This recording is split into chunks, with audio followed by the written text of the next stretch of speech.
अस्सलाम वालेकुम जी। सबसे पहले मैं आप लोगों का बहुत ज़्यादा शुक्रिया अदा करना चाहती हूँ। जिस तरह कमेंट्स में आप मेरी हौसला अफजाई करते हैं और मेरी रेसिपीज़ को पसंद करते हैं। आज मैं बनाने लगी हूँ बहुत ही मज़ेदार से शामी कबाब और इस दुआ के साथ हम इसको बनाना शुरू करते हैं कि जहाँ रहें हंसते रहें और हंसाते रहें। तो चलिए इसे मिल के बनाते हैं। यहाँ पे चिकन शामी कबाब बनाने के लिए 1.5 किलो के जितना चिकन मैं एक प्रेशर कुकर में डाल दूंगी और इसके साथ ही मैंने 1.5 पाव के जितनी चने की दाल तकरीबन 2 घंटे पहले भिगो के रख ली थी, ये इसमें चली जाएगी। और अब इसके साथ ही कुछ मसाले इसके अंदर मैं ऐड कर दूंगी। 1 टेबलस्पून भर के सूखा धनिया ये इसमें चला जाएगा और 1 बड़ा टुकड़ा दालचीनी का ये इसमें चला जाएगा।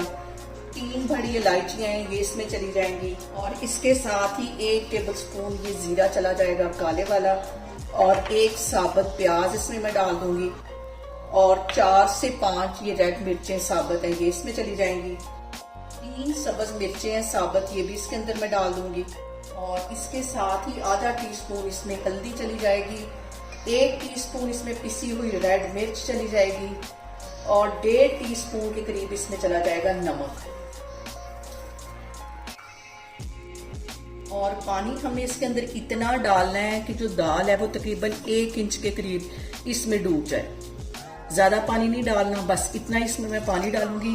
इसको मैं कर दूंगी कवर और विसल बजने के 10 मिनट बाद मैं चूल्हा बंद करूंगी, फिर मैं आपको दिखाती हूँ। और यहाँ पे देखें जी प्रेशर कुकर की विसल को बजते हुए 10 मिनट हो गए थे। अब मैंने इसकी विसल उतार ली, इसकी सारी स्टीम निकल गई है।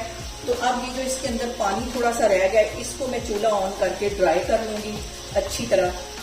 तो 5-7 मिनट लगेंगे ये पानी ड्राई होने में, फिर मैं आपको दिखाती हूँ। और यहाँ पे देखें जी सारा पानी ड्राई हो गया है। अब मैं चिकन के और दाल के ठंडे होने का वेट करती हूँ। जैसे ये ठंडी हो जाएगी तो इसकी जो बोन्स हैं वो अलग कर दूंगी। दालचीनी का टुकड़ा और बड़ी इलायची ये सारे मसाले अलग कर लूंगी। तो मैं आपको इसको ठंडा होने के बाद बोन्स अलग करने के बाद फिर दिखाती हूँ। यहाँ पे देखें जी दाल को और चिकन को मैंने चॉपर में डाल के अच्छी तरह चॉप कर लिया है। अब इसके अंदर आधी प्याली के जितना मैं सब्ज धनिया जो कि मैंने बारीक काटा हुआ था वो इसमें चला जाएगा और 4 अंडे इसके अंदर चले जाएंगे ताकि फ्राई करते वक्त हमें अंडे के साथ फ्राई करने की जरूरत ना पड़े। और इस तरह अगर हम कबाब बनाते हैं तो हमारे जो कबाब है बहुत क्रिस्पी बनते हैं।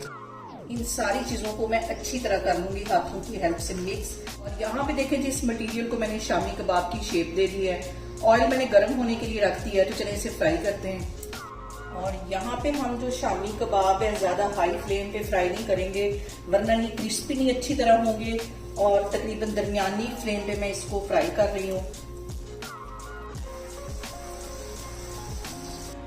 और यहाँ पे देखें जी इसका एक ये भी टिप है कि जो हमारे जो कबाब हैं फ्राई होते जाएं हम उसे तवे की एक साइड पे रखते हैं, तो इससे जो हमारे कबाब हैं मजीद क्रिस्पी हो जाएंगे।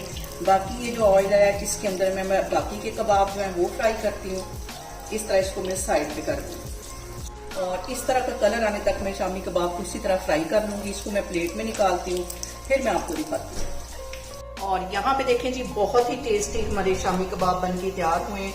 आप लोग इसे मेरे तरीके से बनाएं और मुझे कमेंट्स में बताएं कि आपको मेरी रेसिपीज कैसी लगती हैं। और मेरी वीडियोस को ज़्यादा से ज़्यादा शेयर करें और मुझे सब्सक्राइब करें और अपना बहुत सारा ख्याल रखें। इंशाल्लाह ताला मैं एक और वीडियो में आपके सामने आऊँगी। अल्लाह हाफिज़।